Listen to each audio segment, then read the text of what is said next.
Good morning. The 2nd of February, believe it or not, Groundhog Day. There you go. It is, the pond level's running perfect right now. It's 14.9948. We've got ice forming on top of the head pond itself. It's still open in the intakes structure because water's moving quickly. We're not running real hot and heavy, but we are still running 306 kilowatts, which is good. We will take it. It is just it's just the way that things go here. It's going to get super cold in the next couple days. Wind chill factors near 50 below.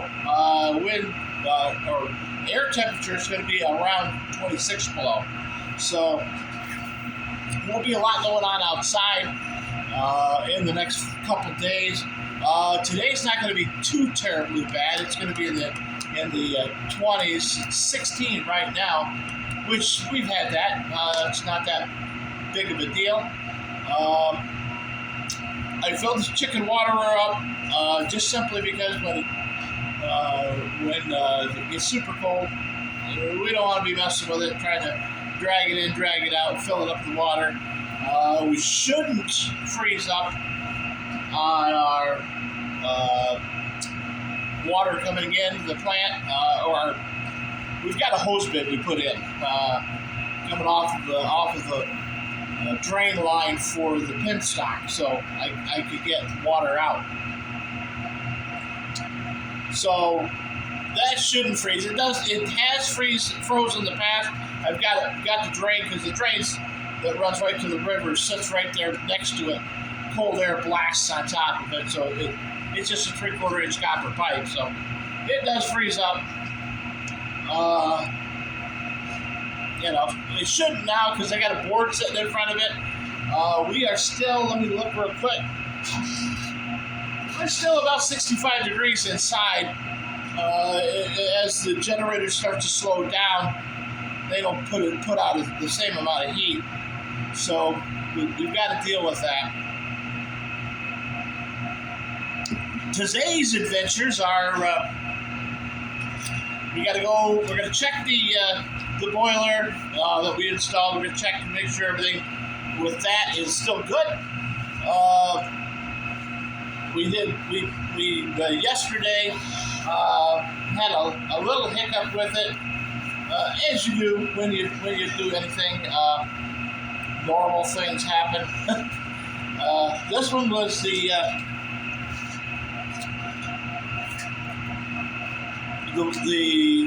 plumber that's working there. He's kind of plumbing, doing everything. He's the guy working there. He actually ran into he had to put a stop on something, so he shut the water off the night before. And when the water does this with pressures. As it gets colder, the water pressure drops, and so when the water pressure dropped, the machine faulted out saying it didn't have any water. So, and it could have been an air pocket got in it. So we had to go. I went back yesterday morning, got called about 7:30, sitting right here. Went in, I purged the system a little bit, got things running, got things flowing. Was kind of concerned maybe it was froze up because it was 1 below. Came up, the temperature came right on. We still have issues with the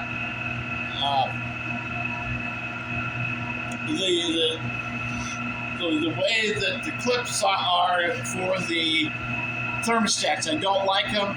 They don't seem to tighten down really well on the wire, so I may have to go with a bigger wire, come in and then wire nut it to the thermostat wire, which is the correct size. It's an 18 gauge wire, so that might be a 20 gauge. Anyways, it might just because it's a 20 gauge wire and it likes 18. I don't know. we will find out. We'll definitely have that issue worked on. But I'm going to check that again, make sure everything's flowing all right. Well, the homeowner in his infinite wisdom, because he owns a Nest thermostat, said I put it on eco mode and it dropped the temperature down to 50. Well, these are radiant baseboard heaters. They're not designed to drop down. I explained to him that this heater modulates, so it maintains the temperature of the water. It doesn't run up to 185 and let water flow. It maintains it. Like if it doesn't need 185 degrees to maintain that temperature, it's going to reduce it down and just flow whatever it's got to flow. Flow is the most important part of that unit. His modulating down to 50 overnight because it's going to save me money if I let it drop down. No, not with a boiler, not with that type of heating and that system. That system's a smart system and it knows what to do. You take and drop the temperature in the house, and yep, everything you're saving money while that temperature drops. But then you spend more money bringing it back up to temperature and being uncomfortable during the day because it doesn't work. We're gonna go run out and check the river. So I told him he had to shut it off, and so he did. He put the eco mode down to 68, and I said, "Well, we can live with that." I said, "But I really want it to get warm. I want it to run about 75 degrees for a few days to burn off the oils that are on everything and get the smells out." But you can see we got ice forming on the rocks. You can see how far the water level has dropped. That's probably down 18 to 20 inches over what it was just a week and a half ago. Well, we got critters running in, running out. Not sure what kind of critters, but I'm sure that they were looking for chicken because that's what they do. Left the car running this morning, get it warm inside. Ice forming on the floorboards because in and out. And we don't tap our shoes off good enough. And the carpets get saturated. And then it turned to ice, and it's not any fun to do that. So here we are. We're going to look at the river upstream this morning. You can see we got some frazzle ice down there. You can see where it's clumping together. The air bubbles coming off of the waterfalls and the rapids through there helps super cool the water. And it does make it difficult at times. But you can see I think you can see the waterfall up there flowing. Let me walk this way. Maybe we can get a little bit closer. Not any fun walking through here. I think you can see that a little bit better. The water is running, the ice is forming. It's pretty chilly.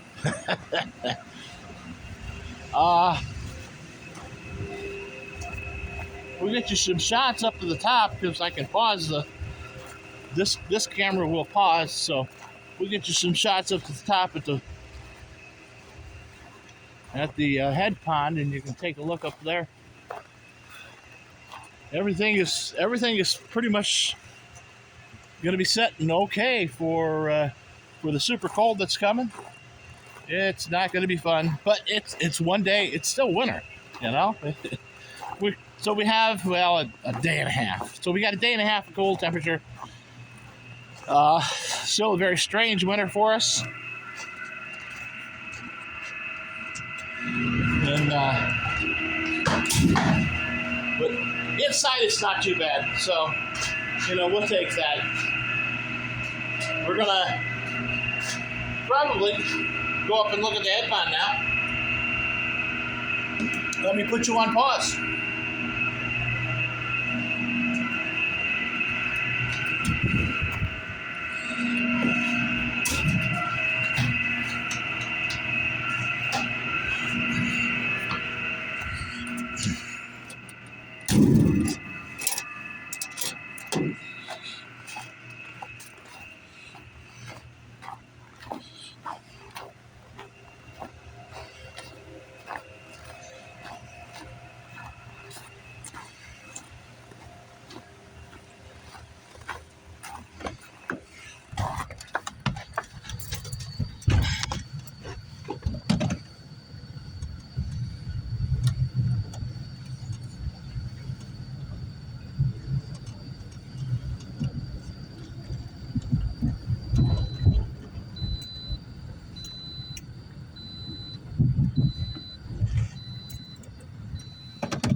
Good. There's two on the floor.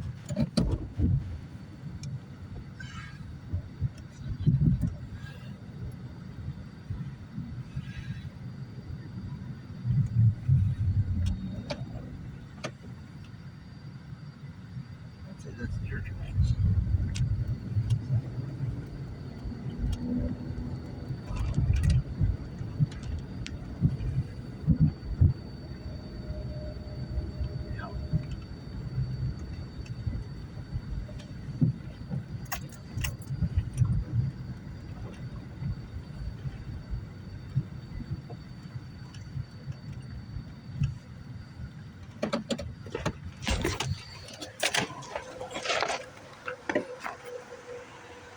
All right, we're up here to the top.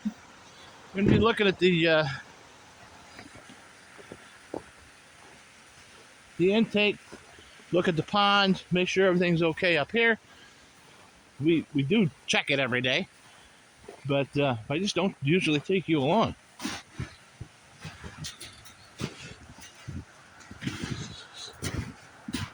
We're gonna stroll over here to the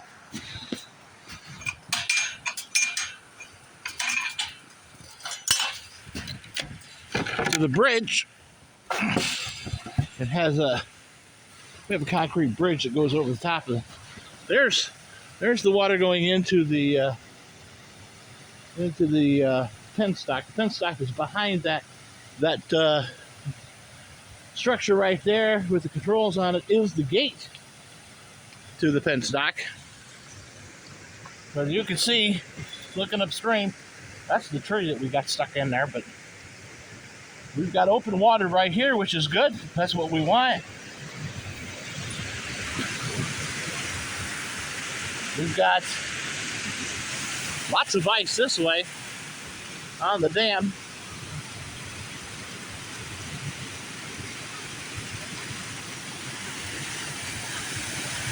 Going out of the dam, the big iceberg there.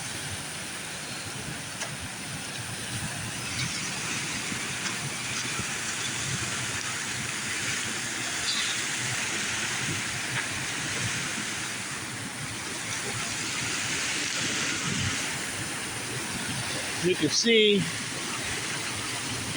the water's going underneath that. It's keeping it opened up. You can see going downstream there. That's open. Going down the through the waterway, down to past the rocks. We'll swing you around here nice and slow. Take it. The head pond. That's got ice formed on it, which is huge. Not thick ice, not very thick. It's thicker here along the flashboards because it's colder, but you can see we still have water flowing over them. That's some of them. And this is pretty much what you want. This is a really good setup.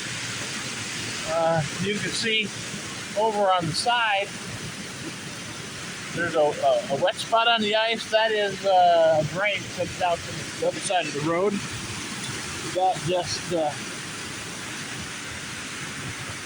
That's just always there. You know, there's water usually trickling down through there most of the time. But you can see there's some ice chunks. If you can, I don't know if you can see them or not. There's some ice chunks moving around in there. And what they do is they hit that steel rack that's in there, our trash rack, and plays havoc on that because that structure's cold. That ice that'll get there and accumulate right on there, and that'll be 6-7 inches of slush, and it's a nightmare to try to get it off of there. Only one time did we have it so that we could barely get any water through. We ended up putting pumps down to circulate. At that time, we had to run a generator to get the water to circulate in. And now we've got an outlet up here that we could plug into, and it'll make it a whole lot better. But you don't get up here. We don't bring you up here too much simply because it's on the way out. We'll walk up this way a little bit.